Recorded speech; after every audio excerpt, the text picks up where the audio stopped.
পালং শাকের জন্য আমি কেটে নিয়েছি গাজর, এটা হচ্ছে পটল, কুমড়ো, আলু, আর এটা পালং শাক, এটা কাঁচা লঙ্কা চিড়ে নিয়েছি। চলুন রান্নাটা করেই ফেলি।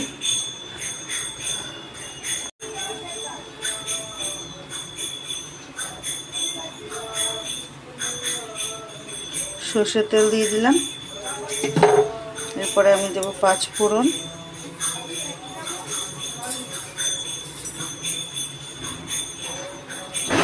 বেশি দেবো না।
সুন্দর করে ভেজে নিয়েছি, দেখুন।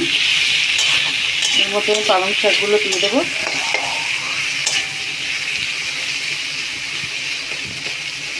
আর একটু ভাজা হবে, হোক। ভাজা ভাজা হয়ে গেছে। এবার আমি পালং শাকগুলো দিয়ে দেবো।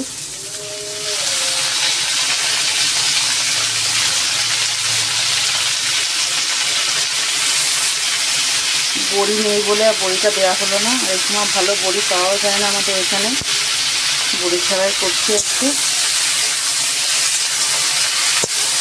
বড়িটা দিলে টেস্টটা ভালো হয়। আমি ধনেপাতা আছে দিয়ে দেবো।